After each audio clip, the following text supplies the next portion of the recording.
When the Austin Metro graduated to the MG version in the early 80s, shoebox-inspired car design was in full swing.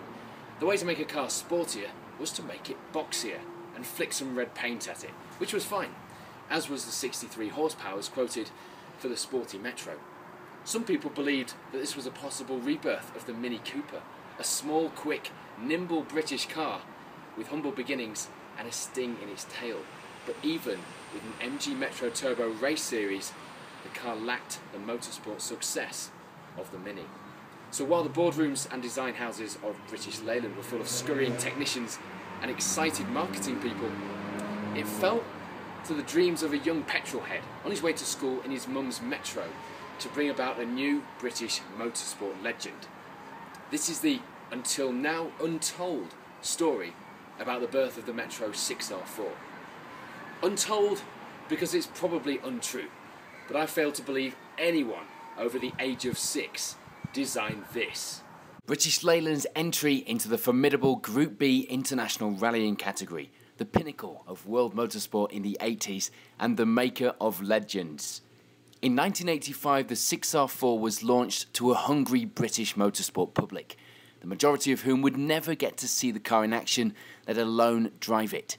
You see, only 200 of the Clubman road-going 6R4s were ever made, simply to satisfy the rally regulations, and Group B was banned the following year due to a series of well-documented safety concerns.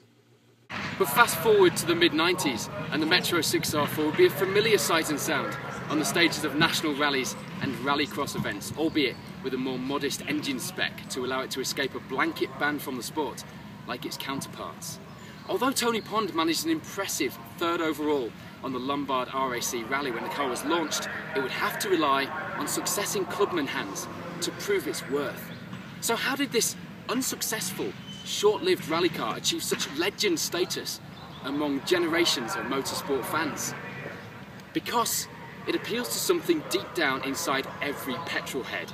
With just a little imagination, you can be 6 years old again. Remember when every car that you drew at the top of your school exercise book looked like that? Just me then.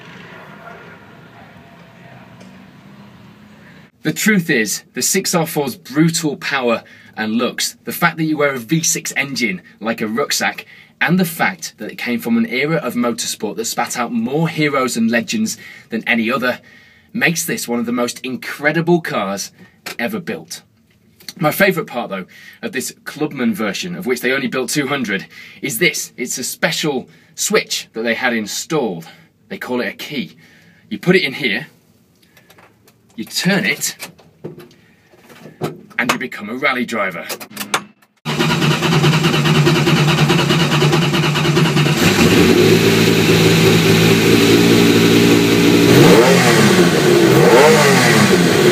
I just wish I got dropped off at school in one of these. Play this morning, we're back after an hour break, I think.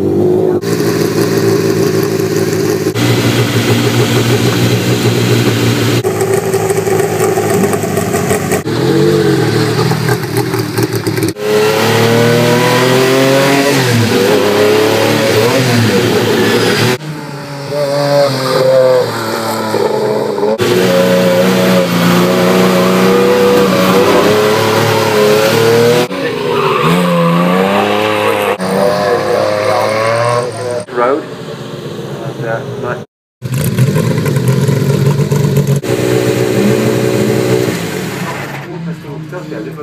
Alright, so I'm not a Group B rally driver.